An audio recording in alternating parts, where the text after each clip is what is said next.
Ladies and gentlemen, boys and girls, welcome from Frankfurt and to the review about the Canon RF 24-105mm. We tested this lens on the Canon EOS RP. Be aware that you can't use it on a Canon DSLR. And now enjoy this review. If you have any questions, make sure to post a comment below.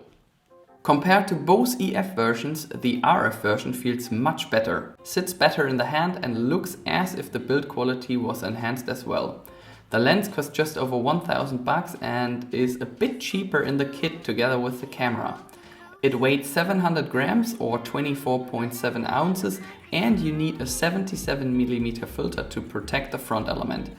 You even have 3 rings, the inner to zoom, the middle to focus and the outer ring may be used to change the ISO, aperture or shutter speed.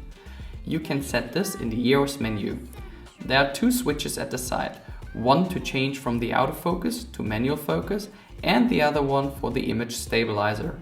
Compared to both predecessors, there are almost no chromatic aberrations with all RF lenses as long as you use the wide angle. The more you zoom in, the more blue and magenta looking color fringes you will notice. I recommend turning on the lens color corrections or to use Adobe Lightroom during post-editing.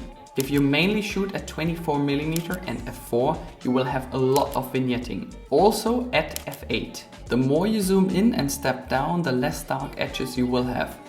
If you take your photos mainly at 105mm and f8, you won't see any vignetting at all. Make sure to use Adobe Lightroom to solve this issue at all focal lengths. There is actually a lot of flaring if you hold the lens in a direct angle into the light source. In any case, I recommend using the lens hood and avoid intense lighting onto your camera sensor. Who really needs such a lens? I would say people who like to zoom, do not want to carry a lot of different lenses with them, and for example, press photographers. If you're in the dark a lot, I recommend getting a fixed focal length with a faster aperture. If you prefer to travel, maybe on vacation, safari or on a city trip, it's a pretty good choice. You might need more focal length for sports, but in any case it's a great all-rounder lens. As I said, it's not a lens with a fast aperture, but still it does offer a great blur background. The more you zoom in, the better it will look like. Using the single focus point of your camera, you can isolate the fore from the background and the photos will be sharp no matter if you take them at f4 or f8. Portraits should not be a problem with this lens, but my favorite would rather be a fixed focal length. As we speak about blur background, you can approach all your subjects to a distance of 45 centimeters, which is equivalent to 1.5 feet. That's pretty close for a standard zoom lens. It's not intended to be a macro lens, but as you can see from these images, you can fully isolate the fore from the background. If you require a longer shutter speed, make sure to use the inbuilt image stabilizer. This can be useful as well if you don't have a tripod to your hand to avoid high ISO settings or for filmmakers. In any case, you will get smooth handheld shots. In addition, the lens can be used on almost every gimbal due to its low weight. The autofocus is also pretty fast. Make sure to turn on the eye autofocus if you want to film yourself.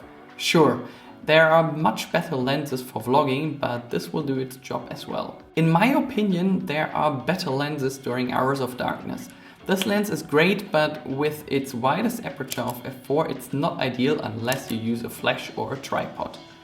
If you're a filmmaker, you might find this lens annoying for low light shots, since you're restricted with fixed shutter speeds, ISO values or by a log profile.